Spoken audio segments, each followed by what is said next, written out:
Olá pessoas, eu sou o Léo. E eu sou o Miguel. E esse é o canal Piuí. Eu, como um grande conhecedor de futebol, posso falar o seguinte: onde jogam os melhores jogadores? Nos melhores times. E eu, como um grande conhecedor de Fórmula 1, posso te falar o seguinte: onde estão os melhores pilotos? Nas melhores equipes. Não tem graça, cara. A verdade é que você não precisa ser nenhum tipo de especialista para saber que os melhores profissionais costumam ir de fato para as melhores empresas. Porém, no cinema, isso nem sempre faz sentido. De fato, a maioria dos grandes atores estão em filmes muito bons. É Leonardo DiCaprio, Ellen Burstyn, é Daniel Day-Lewis, os caras realmente... Meryl Streep, eles têm uma filmografia, de modo geral, muito boa. Mas a gente também encontra atores e atrizes muito, mas muito bons e que só fazem bomba. E é exatamente isso que nós veremos hoje aqui no canal Piuí. 5 atores muito talentosos, mas que estão em um monte de filme ruim. Curiosamente, essa é a primeira lista da história do canal Piuí. Ela não é exatamente essa lista, mas eram atores especialistas em fazer filmes de merda. Que a gente falava de não grandes atores, mas atores que faziam muitos filmes ruins, que eram famosos faziam filmes ruins. Então é quase como se fosse um remake isso aqui. Mas hoje a gente tá pra falar sobre as pessoas que são bons atores, mas pegam uns papéis merda. Especialistas em escolher papéis de merda. Mas com atores diferentes. Não vai ter a Jennifer Aniston, por exemplo. E nem o Adam Sandler. Mas pode ter o seu like nesse vídeo agora mesmo, você tem que deixar o like, porque isso aqui é a migalha que você entrega pra gente. Somos dois mendigos esfomeados.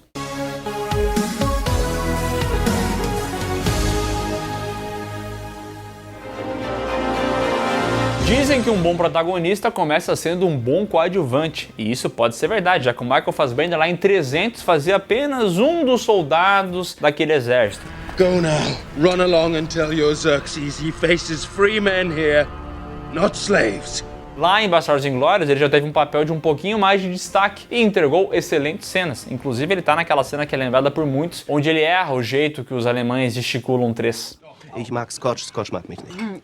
Ich auch nicht, ich bleib beim Shampoos. 3 Gläser. Não demorou para o ator conseguir alguns papéis muito importantes. O primeiro deles foi no filme Fome, lá de 2008, que foi aclamado. Ele também acabou sendo muito elogiado pela sua atuação e pouco tempo depois esteve em 12 anos de escravidão, filme que lhe rendeu uma indicação ao Oscar. Damn Queen. Born, bred to the field. E claro, onde ele ganhou o estrelato no sentido blockbuster da coisa, que foi em X-Men, onde ele fez, olha só, o Magneto. E cara, ele mandou tão bem, no meu coração, ele consegue inclusive superar o Ian McKellen. Eu não acredito no que eu ouvi. E era uma missão difícil, porque os X-Men já tinham estabelecido muito bem quem era o Xavier, Patrick Stewart e quem era o Magneto, Ian McKellen. E o cara foi lá e conseguiu entregar um Magneto excelente. Plombage en métal, hein? Pas en or. On a peur que quelqu'un veut les voler. E aos poucos ele foi treinando esse caminho de fazer projetos grandes, onde ele ganhava bastante dinheiro, projetos menores, mas com bons cineastas, e assim ele podia ser premiado, como é o caso daquele filme Vergonha, do Steve McQueen. Ou até mesmo de Jobs, a cinebiografia boa que veio logo após aquele desastre com o Ashton Kutcher. Tá me tirando? Fato é que o futuro de Michael Fassbender era muito promissor, até que ele começou a se enfiar em tudo quanto é coisa, especialmente suspenses ruins. Ele teve lá em A Toda Prova, filme muito meia boca do Steven Soderbergh. Ele esteve em O Conselheiro do Crime, Bomba, do Ridley Scott. Foi aparecer em Boneco de Neve, um dos filmes mais entediantes lançados nos últimos anos. E até participou de uns blockbusters, mas não nem blockbusters, mas filmes um pouco maiores, que cara, deram muito errado, tipo Assassin's Creed. What do you want from me? Your past. Exatamente, ele tava lá, ele era o protagonista do filme, tinha tudo pra dar certo, mas não deu. E o mesmo aconteceu com a franquia Alien, onde o Michael Fassbender fez o androide David nos filmes Prometheus e Alien Covenant. Esse personagem, talvez em toda a franquia, ele só não seja melhor do que a Ripley. É um personagem muito bom, mas ele está em 2 filmes que não deram certo. E assim, Alien Covenant é ruim. Prometheus você até pode passar um pano, falar que tem ali boas ideias, um bom desenho de produção, até que consegue te enganar em alguns pontos, mas o Alien Covenant é muito ruim, cara. Nossa!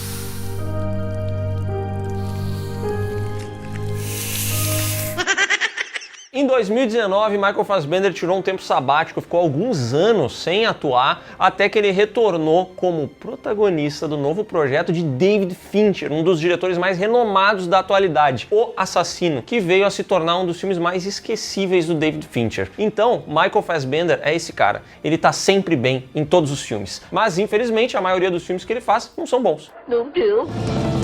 Imagina ser convidado por Steven Spielberg para protagonizar o projeto que, segundo o diretor, seria o mais importante de sua vida. Essa honra quem teve foi Liam Neeson. Em 1983 ele fez o filme A Lista de Schindler, um filme que marcou geração. They say your factory is a haven. They say you are good. Who says that? Everyone. E que rendeu a ele, veja só, uma indicação ao Oscar também. Mais um ator que já foi indicado ao maior prêmio do cinema e que já apareceu em vários dramas como Nell, Michael Collins, O Preço da Liberdade, entre tantos outros. O Liam Neeson era esse cara que entregava no papel dramático. Mas algumas palavras mudaram a vida dele. Eu vou te encontrar e eu vou te matar. I will find you and I will kill you. Depois que ele protagonizou Busca Implacável, esse cidadão entrou numa esteira de filmes de ação que são exatamente iguais uns aos outros, onde a única diferença, na verdade, é que a qualidade vai caindo cada vez mais, né? Foi assim que ele participou de filmes como Missão Resgate, Agente das Sombras, Assassino Sem Rastro, Último Alvo, entre tantos outros que a gente pode falar o nome aqui e você não vai saber quais são. e na verdade a gente até pode inventar alguns, tipo assim, Assassino Perigoso, pode ser, Caçada Noturna. O Último Voo. Eu não lembro disso aí, não. São esses filmes, entendeu? Eu assisti esse filme, na época eu achei até legal, eu falei, nossa, que filme de ação genérico divertido. Só que eu não lembro do filme, entendeu? Eu lembro dele no avião e tudo mais, porque ele virou esse cara de fazer filmes genéricos de ação. A maior parte deles não é necessariamente ruim, mas é só genérico demais. Tem um outro, cara, que é maravilhoso, o cara que o editor bote a cena, que ele sai correndo pra pular uma cerca. Só que assim, a idade do Liam Neeson já é avançada, né? Então não é, assim, um garotão. Então a cena tem vários cortes pra mascarar talvez uma possível lentidão que ele tá tendo.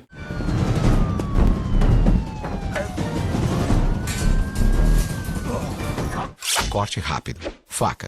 É Tramontina. Fora isso, ele também ficou marcado, obviamente, por ser o Qui-Gon Jinn lá no episódio 1 de Star Wars, Ameaça Fantasma, e também como Ra's al Ghul de Batman. Mas fato é que o Liam Neeson tem uma carreira antes dos anos 2000 e uma carreira pós anos 2000. E parece que quanto mais velho ele fica, mais adrenalina ele quer, entendeu? Tô curioso com o tal do Corra que a Polícia Vem Aí.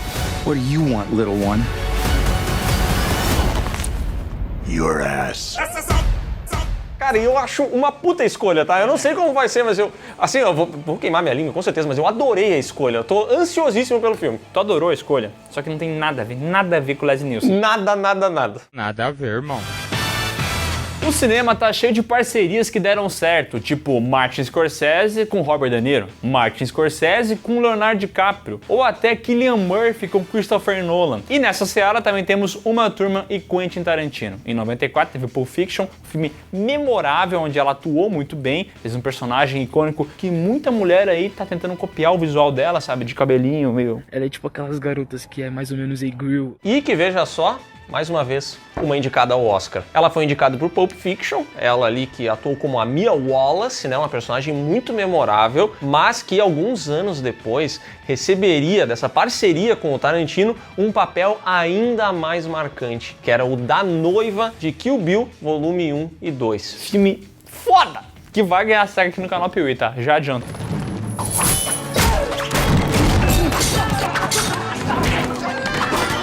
Esse é o personagem da vida da Uma Thurman. Você não tem como imaginar a noiva sendo interpretada por outra atriz, sabe? Parece que ela é perfeita para esse papel e esses são filmes maravilhosos que ajudavam a gente a perceber o quão versátil era essa atriz. Porque ela podia fazer comédia, como em alguns momentos lá em Pulp Fiction mesmo tem, podia fazer drama e, veja só, até na ação a mulher se encaixava. Sou foda! Bons filmes sem a parceria do Tarantino também aconteceram, como Gattaca, Os Miseráveis, de 98. Só que teve um problema. Logo após Kill Bill, ela entrou ali num terreno meio perigoso e começou a entregar uns filmes de qualidade não tão positiva assim. Ela foi picada pelo mosquito da comédia romântica. E aí ela começou a participar de filmes que, honestamente, por mais versátil que ela fosse, eu vejo a Uma Thurman nesses filmes e eu falo, cara, o que essa mulher tá fazendo aí? Tem nada a ver, cara. Minha Super Ex-Namorada. Meu Deus, cara, esse filme é muito ruim, cara. Nossa! I hate you, Nat Saunders.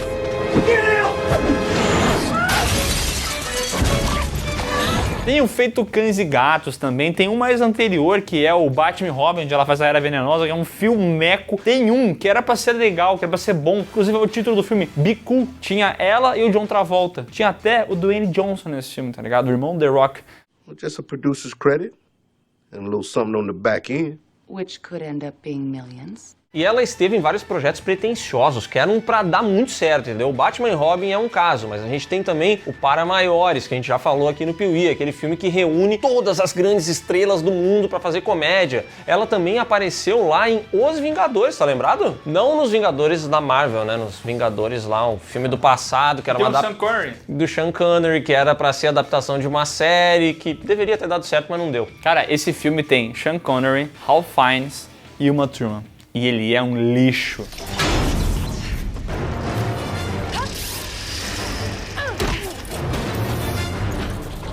Então, é um caso muito curioso, porque é uma atriz que já fez muitos projetos. E se você pegar a filmografia dela, cara, você vai ficar até triste por ver em quantas furadas que essa mulher se enfiou. Me fudi! O etarismo existe. Infelizmente, é uma condição aí que a gente vê bastante na sociedade. A gente comentou sobre o Liam Neeson, que talvez não seja um bom exemplo disso, já que ele envelheceu e aí, cara, ficou cada vez mais ativo, né? Cada vez mais radical. Ele é um velho radical. Ele não tem medo de quebrar a bacia dele, tá? Agora, o Jeremy Irons, a história é um pouco diferente. Esse cara foi vencedor do Oscar. O cara é foda, patroa. Lá em 1991, pelo filme O Reverso da Fortuna, mas que também já teve aí em vários outros dramas muito renomados, como Kafka, Gêmeos, entre vários outros. Jeremy Irons tem essa cara de britânico e tem um vozeirão, entendeu? Então ele consegue entregar papéis muito bons, até quando é em animação, porque em 1994 ele fez o Rei Leão, interpretando o Scar, e todo mundo lembra. No Brasil não, né? Não, no Brasil ninguém lembra, porque a gente lembra da versão dublada, mas no resto do mundo, todo mundo lembra. No one ever means for these things to happen. But the king is dead. Mas chegou algum momento da vida dele que ele pensou assim, cara, eu até gosto de filme bom, eu até gosto de ganhar prêmio, mas eu gosto muito de dinheiro também. Quem é que não gosta de dinheiro, né? Então começaram a oferecer prêmios nos projetos meio questionáveis, mas que deviam pagar alguma coisa, e ele falou assim, por que não? Então ele aceitou ser o vilão de Dungeons and Dragons, por exemplo, um filme que a gente já falou aqui no canal Piuí, e meu chapéu. Assim, eu até gosto da atuação dele nesse filme, porque claramente ele tá de sacanagem, entendeu? Ele tá zoando. Let the blood rain from the sky! Mas o curioso é que, diferente de um Liam Neeson da vida, ele sempre vai em projetos que parecem que podem render algo. Então, ó, Dungeons and Dragons é uma propriedade intelectual valiosa, entendeu? Ela podia virar alguma coisa. A Pantera Cor-de-Rosa, ele tá lá no segundo filme, também é uma coisa conhecida. Eragon é um sucesso, era pra ter sido um sucesso no cinema. E o Jeremy Irons estava em todas. E todas deram errado, no caso. A vontade de rir é grande, mas a de chorar é maior. No Topo do Poder, 16 Luas, O Quarto Anjo, esse cara fez vários filmecos. E isso aqui, assim, é triste porque ele tem a capacidade de entregar muito mais, né? Ele é muito bom. E ele se envolve em projetos que parece que vão dar certo, cara. Porque depois, já mais maduro, né? Ele acabou entrando, por exemplo, como o novo Alfred, do DCU. Ele apareceu em Batman vs Superman. Um lixo num filme. Filme que deu muito errado e ele tava lá. The White Portuguese isn't carrying a dirty bomb. What is it carrying? It's a weapon. E na sequência, ele acabou virando esse cara, entendeu? Esse coadjuvante de luxo em projetos que ninguém se importa. Operação Red Sparrow era uma promessa. Aconteceu, o filme não é ruim, mas dane-se, né? Aí ele também foi lá em Beekeeper, Rede de Vingança. Dane-se. Mas é um filme legal, vai. Filme bem legal. You disturbed the beekeeper. So fucking what? What do I care if the guy keeps bees? If a beekeeper says you're gonna die, you're gonna die. Só que ele fez, tipo, A Casa Gucci, que é um desses outros projetos do Ridley Scott que dão muito errado. Eu não sei, cara. Ridley Scott, cara, meu Deus, o que acontece com esse homem, cara? Esse aí é o diretor bom que faz muitos filmes ruins. Vai se foder, vai! Existem alguns atores que a gente não conhece. Obviamente, a gente quase não conhece nenhum ator, pra ser sincero, tá ligado? Mas a gente olha pra ele parece ser muito legal, ele parece ser um nice guy, um cara que você chamaria pra um churrasco, bateria um papo, dividiria uma cerveja, e um desses caras é o Brendan Fraser. Ele tem essa cara de cara legal, tá ligado? Eu faria esse acordo. E esse cidadão começou no cinema misturando drama com comédia. Então ele aparecia lá, por exemplo, em Deuses e Monstros, em Código de Honra, mas ele também era George, o Rei da Floresta. Ele era era um cara versátil. Ele Cabeças de vento. Cabeças de vento, ele meio que transitava por todas essas áreas e obviamente ficou muito famoso quando estrelou a Múmia, o Indiana Jones da nova geração, entendeu? Ele era o protagonista e funcionava bem demais. O primeiro filme da Múmia é divertidíssimo. Hey! Get your ugly face off of her! Look at I got it. Ele foi mais ou menos o que hoje em dia é o Chris Pratt, tá ligado? Esse cara que tava na comédia, tava na aventura, tava na ação. Ele não era um excelente ator, mas era um cara que com certeza chamava público, entendeu? Ele entregava uma performance boa. Now George understand. George get coffee, then Ursula want George. Porém, conforme a fama veio, conforme ele ficou mais e mais estrelado, em vez de selecionar só projetos maiores, projetos grandiosos, parece que o nosso querido Brendan Fraser decidiu que ele ia fazer tudo. Então ele apareceu aí em várias comédias muito ruins, como Monkey Bone e Endiabrado, que é um filme que até que ficou bem popular aqui no Brasil, passava direto na TV e na memória de todo mundo é divertido, entendeu? Inclusive na minha. Como dices, no habla espanhol. Estoy hablando español! E também teve o Deu a Louca nos Bichos, mas o tempo foi passando e ele começou a fazer filmes de orçamento baixíssimo. Filmes que custaram um quibe e um guaraná. Busca Alucinante. Tem como o filme Busca Alucinante, cara, ser um baita filme? Ele poderia ser um filme do Liam Neeson. Puta, o Liam Neeson muito faria um Busca Alucinante. Tem também uma dupla genial. Foda-se. Brendan Fraser, então, passou anos e anos da sua vida esquecido. Ninguém lembrava, todo mundo ia pesquisar no Google onde está Brendan Fraser. O que Brendan Fraser está fazendo da sua vida? Por que Brendan Fraser parou de atuar? Até que, em 2023, esse homem ressurgiu das cinzas no filme A Baleia, onde ele interpreta um homem com obesidade mórbida, e esse filme simplesmente rendeu a esse ator um Oscar. I need to know that I have done one thing right with my life!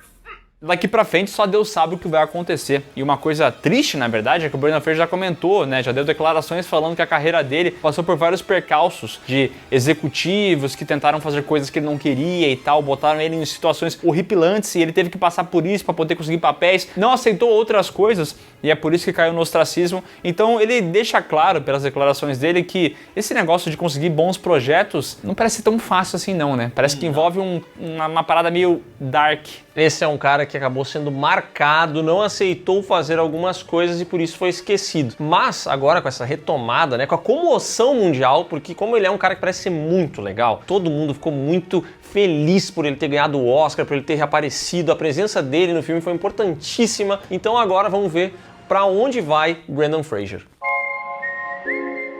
Então é isso, pessoal. Se você gostou desse vídeo, dá um like aqui embaixo, se inscreve no canal, marca o sininho e comenta outro ator que é especialista em filmes ruins. Porque assim, ó, o Al Pacino já fez muita coisa boa, tá? O Robert De Niro tá juntinho com ele. Mas ultimamente, meu amigo... E não se esquece de conferir aqui na descrição os links que vão levar você para as nossas redes sociais, para as lives do Miguel e para o PeeWeeCast, podcast do canal PeeWee que está aqui no YouTube.